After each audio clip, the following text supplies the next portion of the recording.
મારું નામ વૈશાલી છે। હું 25 વર્ષની છું અને હું દેખાવમાં એક મોડલ જેવી લાગુ છું અને મારો રંગ પણ દૂધ જેવો સફેદ છે। હું એક પૈસાદાર પરિવારના ઘરે તેના બાળકને સંભાળવાનું કામ કરું છું।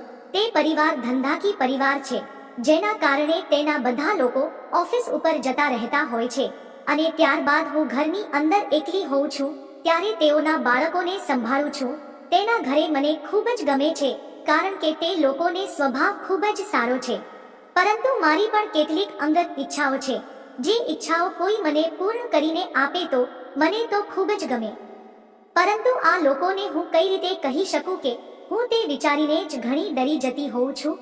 એક વખતની વાત છે, જ્યારે હું તે લોકોના ઘરે આવી ત્યારે અમારા જે માલિક હતા તેઓના પતિ ઘરે રહ્યા હતા અને તેઓએ મને કહ્યું કે હવે તો 2 દિવસ સુધી તે ઓફિસે જવાના નથી, તેને આરામ કરવા માટે થોડીક રજા લીધી છે। એટલે હું પણ તેમની સાથે સામાન્ય વાતચીત કરતી અને મને તેની સાથે વાતચીત કરવાની મજા પણ આવતી હતી, પરંતુ ધીમે ધીમે તેઓએ મને તેઓની કહાની કહેવાનું ચાલુ કરી દીધું। તેના લગ્ન 12 વર્ષ પહેલા થયેલા હતા, પરંતુ તેની પત્ની તેનો સ્વભાવ સારો નહોતો અને તેના સ્વભાવ સારો ન હોવાને કારણે તેમને ઘણી બધી સમસ્યાઓ થતી હતી, જેના કારણે તે મજા પણ નહોતા લઈ શકતા। તેથી તેઓ ઘણી વખત ડિપ્રેશનમાં પણ રહેતા હતા। આ સાંભળીને મને પણ મારી ઈચ્છાઓ પૂર્ણ કરવા માટે એક વ્યક્તિ મળી ગયું હતું। તે એમ પણ ખૂબ જ સરસ લાગતા હતા। તેની ઉંમર અંદાજે 35 વર્ષની હતી। તેઓ મારી કરતા તો ઉંમરમાં મોટા હતા, પરંતુ તે ખૂબ જ સરસ દેખાતા હતા, જેને કારણે મને પણ તેમની સાથે લગાવ થઈ ગયો હતો।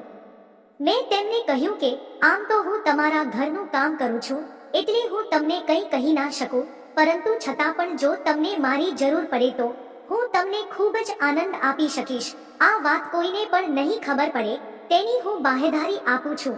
જો તમારે મારી સાથે આનંદ કરવો હોય તો હું તમને તે આનંદ આપીશ। મેં જ્યારે આવું કહ્યું ત્યારે તે મારી સામે તાકીને જોઈ રહ્યા। પહેલા તો મને થોડો ઘણો ડર લાગ્યો, કારણ કે તે મને કદાચ કામમાંથી પણ કાઢી નાખશે, પરંતુ હકીકતમાં એવું કંઈ થયું નહીં અને ત્યારબાદ તે મારી નજીક આવ્યા અને મને આનંદથી પેટી પડ્યા અને તેમણે મને કહ્યું કે હવે 2 દિવસ સુધી તો ઘરની અંદર ખૂબ જ આનંદનો માહોલ થશે। હવે આ બાળકોને સંભાળવાનું કામ છોડી દે, તેને આપણે એક તરફ મૂકી દઈએ, તેઓ તો સૂઈ જશે અને ત્યારબાદ આપણે ઘરનું કામ કરશું અને પછી તો જેવું બાળક સૂઈ ગયું એટલે હું તરત જ ઘરના કામ ઉપર લાગી ગઈ। અમે બંને દરરોજ 2 દિવસ સુધી ખૂબ જ ઘરનું કામ કર્યું। મને પણ ખરેખર ખૂબ જ મજા આવી ગઈ।